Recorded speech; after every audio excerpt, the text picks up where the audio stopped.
Hello các bạn, mình là Otaku dài mét 2 đây. Hôm nay mình sẽ đưa đến cho các bạn phần 2 của bộ anime Hành trình của Eleanor. Ấn tượng bởi một quyển sách, tôi quyết tâm đi vòng quanh thế giới. Eleanor đã du hành đến đất nước của những người thật thà, nơi không tồn tại lời nói dối. Khi vào trong cơ thể sẽ trở lên thành thật, đó là do sức mạnh của thanh kiếm mà nhà vua giữ. Ở đây mọi người giao tiếp với nhau bằng cử chỉ, chứ nói thật phát là toang ngay. Eleanor mua tạm miếng bánh, hỏi bánh mới nướng thì cô bán hàng gật đầu lia lịa, ăn vào mới biết nó mới nướng từ hôm qua. Đó là những biểu hiện của sự lươn lẹo. Một cô bé đã đến dùng bảng giấy hỏi Eleanor có phải người của Hiệp hội Thống nhất, đến đâu không? Biết cô không phải em nó đành bỏ đi, thật ra tôi chỉ thêm một nguyên liệu khác vào món tôi đã có trước đó thôi. Hay câu chuyện kỳ bí được viết bởi tác giả mới khiến tác giả nổi tiếng cũng phải sốc vì sự nhàm chán của nó. Đấy, đất nước nó phải như thế thì nó mới phát triển chứ lị. Eleanor đang chứng kiến cuộc cãi nhau thì đâu đó xuất hiện cô phù thủy có vẻ quen quen làm hai thanh niên đứng hình trong 5 giây. Vui mừng khi gặp lại Eleanor, Saza cứ ngỡ đây là định mệnh nên đòi kết hôn với Eleanor.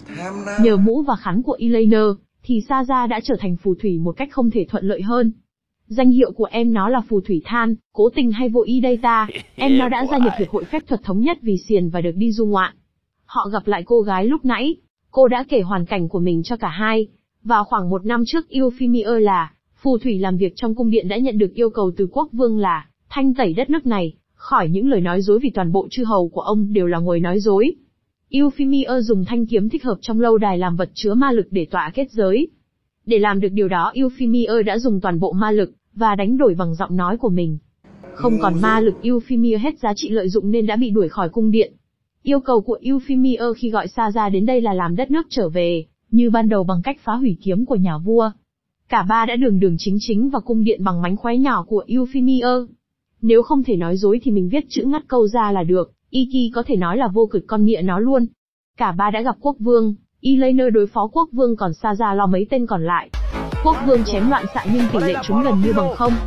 Eleanor dùng võ mồm với quốc vương và rồi bất ngờ công kích từ đằng sau khiến kiếm lơ lửng trên không. Quốc vương chưa kịp loát thì thanh kiếm đã bị Eleanor phá hủy. Đất nước trở về như ban đầu, bằng một chút vitamin an ủi của Euphemia, quốc vương đã thừa nhận lỗi lầm của mình và xin lỗi dân chúng. Trước khi chia tay, Saza đã tặng Eleanor dây chuyền bằng cả tháng lương của mình.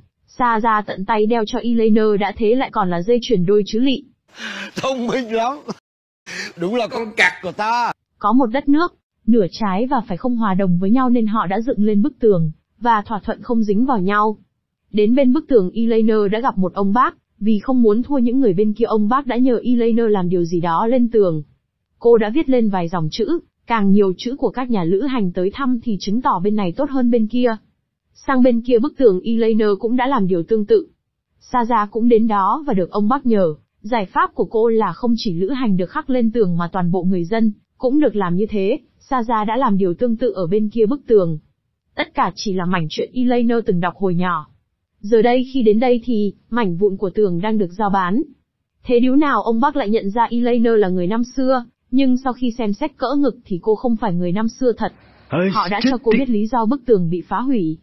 Cách đây không lâu, dựa theo ý kiến của người phù thủy ghé thăm đất nước, người dân đã khắc lên tường. Theo ý họ thoạt đầu có vẻ tốt nhưng chỉ sau vài tuần người thì chia tay, người có điều xấu hổ nên đã cạo đi chữ mình khắc. Và sau đó bức tường dần bị phá hủy. Và rồi chuyện gì đến thì cũng sẽ đến, cả hai bên sống hòa thuận với nhau. Eleanor đã du ngoạn đến một ngôi làng có tên là làng bên này. Còn ngôi làng tách biệt bên kia đường là làng bên kia. Cả hai bên đều nổi tiếng với nghề nấu rượu nho.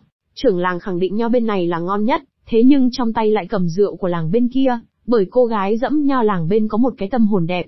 Vì thế làng bên này bị làng bên kia áp đảo về lợi nhuận.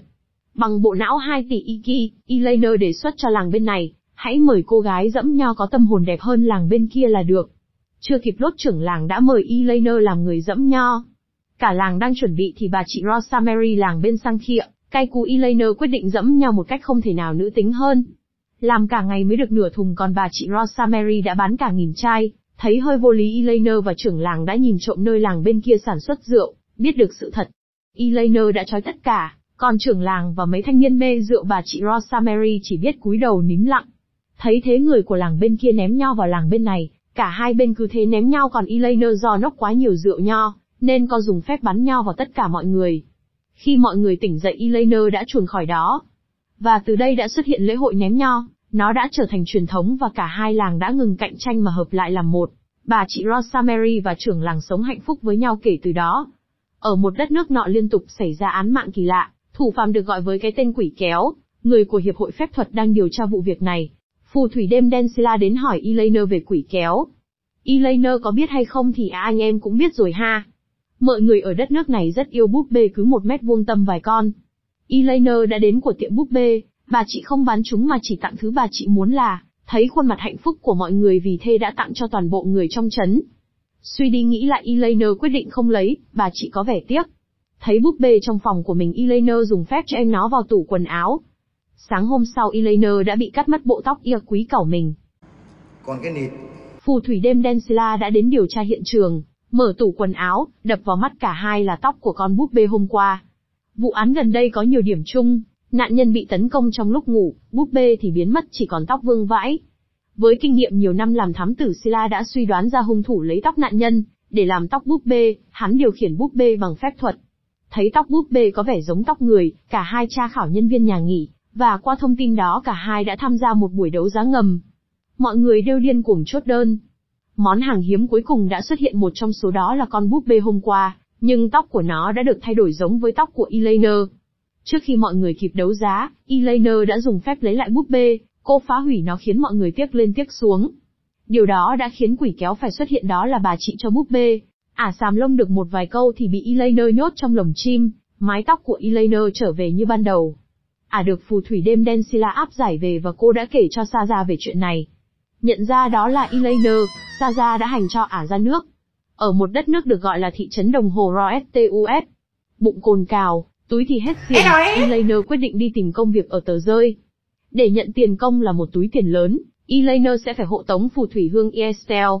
Có một câu chuyên tên là sát nhân đường số 2, đó là câu chuyện nổi tiếng mà mọi người trong đất nước đều biết, câu chuyện hoàn toàn có thật và được chuyển thể thành kịch và sách. 10 năm trước một tên trộm đã lẻn vào nhà của một đại gia trên đường số 2, cặp vợ chồng bị sát hại, chỉ có đứa con Serena còn sống vì đang ra ngoài mua đồ. Serena được nhận nuôi bởi chú họ và bị hành hung một cách tàn nhẫn. Trái tim Serena đã chìm vào bóng tối, từ đó cô ghét con người và thế giới đó. Serena đã đâm chết chú của mình, rồi biến mất, đó là sát nhân đường số 2 và cũng là bạn thư ở nhỏ của phù thủy hương Estelle. Họ từng rất thân nhưng Estelle sang nước ngoài du học, khi trở về Serena đã như vậy. 3 năm trước Serena đã bị bắt và tử hình và Estelle là người làm việc đó. Thật ra cô rất muốn tha chi Serena nhưng mệnh lệnh của nhà vua là tuyệt đối. Vì thế Estelle đã quyết định quay ngược thời gian trở về 10 năm trước, để ngăn chặn tên trộm giết ba mẹ Serena. Để dùng phép quay ngược thời gian Estelle đã đánh đổi máu của mình nhưng vẫn không đủ. Chỉ khi rót cạn ma lực thì may ra, vì thế cố cần Eleanor hộ tống, và chia sẻ ma lực cho mình bằng nhẫn phép. Cả hai đã thành công quay về 1 năm trước, giới hạn là 1 giờ. Estelle định đưa bà mẹ Serena đi khỏi nhà, sau đó chờ tên trộm đến rồi tóm hắn. Cả hai đã đến và thành công đưa bà mẹ Serena đi. Đột nhiên ma lực kết nối cả hai biến mất. Eleanor chạy đến nơi thì Estelle và ba mẹ Serena đã bị giết một cách dã man bởi chính Serena. Serena bị bạo hành bởi cha mẹ, cha đã làm trò đổi bại với cô, còn mẹ hành hung Serena vì ghen tuông. Bên ngoài họ là một gia đình hạnh phúc nhưng bên trong thì thối nát. Serena lao đến Eleanor một cách điên cuồng thì Estelle vẫn còn sống, cô dùng sức mạnh làm Serena văng vào tường. Estelle xả skill liên tục vào Serena vì đã bị lừa dối suốt bao năm qua.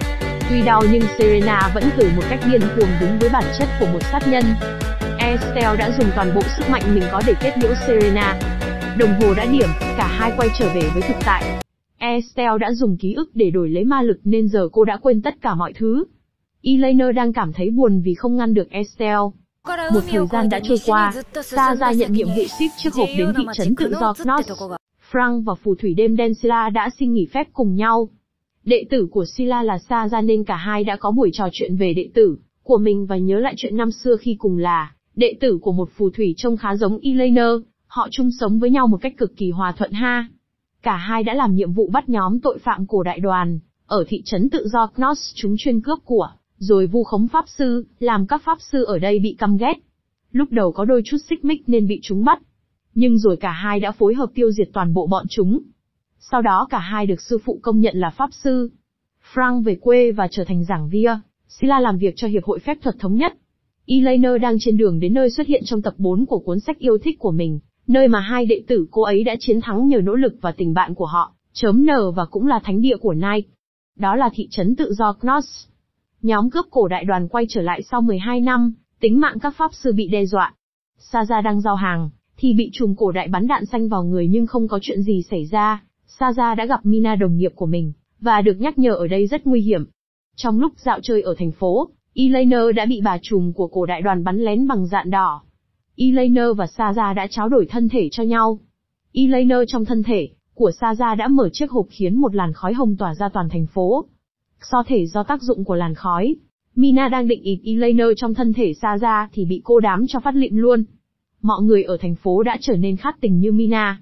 Elainer đã gặp lại Saza trong thân thể của mình. Cả hai đã gặp nhóm cướp cổ đại đoàn nhưng có vẻ chúng không nhận ra họ. Bọn chúng đang cướp đồ nhân lúc mọi người OVKF bị thao túng, nhưng đã được cả hai bắt. Thủ lĩnh của chúng đã bị bắt, nhưng tiết lộ đàn em của còn đông gấp 10 lần những người đã bị bắt. Định đi bắt chúng thì cả hai đã gặp lại hai người sư phụ của mình. Bọn cổ đại đoàn bên ngoài cũng đã bị bắt. Qua cuộc nói chuyện của hai sư phụ với bà trùm cổ đại đoàn, Elainer đã nhận ra một điều gì đó. Sau buổi trò chuyện vui vẻ, mọi người chia tay nhau, ai về nhà nấy, Elainer vẫn tiếp tục cuộc hành trình của mình. Elainer đã đến đất nước giúp điều ước thành hiện thực, không nói thì anh em cũng biết điều ước của Elainer rồi ha. Vào trong hiện lên trước mắt Elainer là những nơi cô từng đi qua. Bước vào cung điện của Mirrors. Elainer một người tự xưng là phù thủy cho tàn Elainer. Ở đây Elainer đã gặp 15 cái tôi của mình. Mỗi cái tôi là một tính cách khác của Elainer, còn Elainer của hiện tại được gọi là tôi nhân vật chính. Lý do mọi người ở đây là bởi có một tôi hung ác đã xâm nhập vào đất nước, cái tôi này sẽ tấn công các tôi khác. Trong lúc mọi người thảo luận thì tôi hung ác xuất hiện. Cái tôi ngốc nghếch định đánh lén tôi hung ác nhưng đã bị phản đêm, tôi thích ngực bự cũng đã bị hạ. Ba tôi đen tối đuổi theo tôi hung ác nhưng đã bị rơi vào bẫy. Các tôi còn lại cũng đã bị trói. Tôi nhân vật chính và tôi hung ác vừa trao đổi chiêu thức vừa nói đạo lý các kiểu. Kết cục thì cả hai đã cạn kiệt ma lực, trận đấu coi như hòa. Sau một hồi giảng đạo lý của tôi nhân vật chính, tôi hung ác đã nhận ra và quay trở lại với bản chất lương thiện của mình. Khi trở về cung điện các tôi đã trao đổi nhật ký cho nhau và đọc chúng theo lượt. Tôi nhân vật chính đã nảy ra ý tưởng biến nhật ký thành sách. Sau 7749 cái tiêu để được đưa ra thì cuộc hành trình của phù thủy là lựa chọn của họ. Cuối phim Elainer đã gặp Amnesia, mà không hề hay biết cô sẽ du ngoạn cùng cô ấy trong tương lai. Phần 1 của anime hành trình của Elainer đến đây là kết thúc rồi.